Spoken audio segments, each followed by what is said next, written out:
A heated debate has erupted after ICE agents were accused of racial profiling during enforcement operations. I think they ought to take the violent criminals and get them out of my state and get them out of the country. I absolutely believe that, but that's not what they're doing. They said they were going after the worst of the worst. We want the bad guys off the streets. What we don't want is for people to get racially profiled. That's what's happening right now. They're racially profiling people who are black and brown, and they're demanding their papers.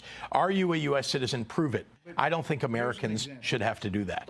Illinois Governor J.B. Pritzker and House Speaker Nancy Pelosi are calling for local authorities to take action, even suggesting the arrest of federal agents who break state laws. Threatened to up the ante against ICE, saying, quote, "Our state and local authorities may arrest federal agents if they break California law, and if they are convicted, the president cannot pardon them. We will not be intimidated by politically motivated fear tactics." Meanwhile, Deputy Attorney General Todd Blanch fired back, saying federal officers are being unfairly demonized for doing their jobs and keeping the country safe. The controversy highlights the growing divide between state leaders and Washington over immigration enforcement.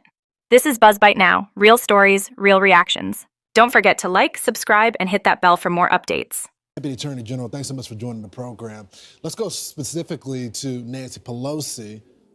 Local agents, local cops cannot arrest federal agents, right?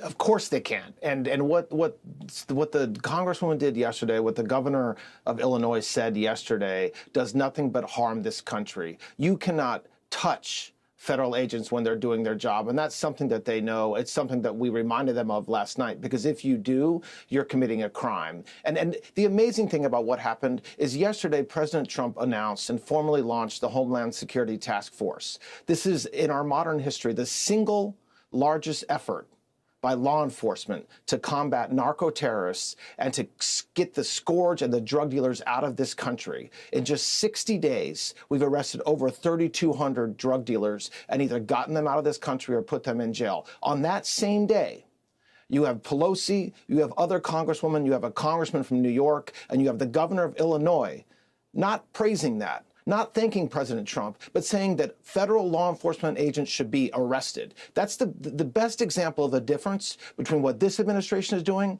and what the Democrats want done. From here? What's here? What country? Was you born here? Was you born here, ma'am? What country was you born in? It's gotten a little hairy at points, with people running, people falling down in the street, and federal agents running after them.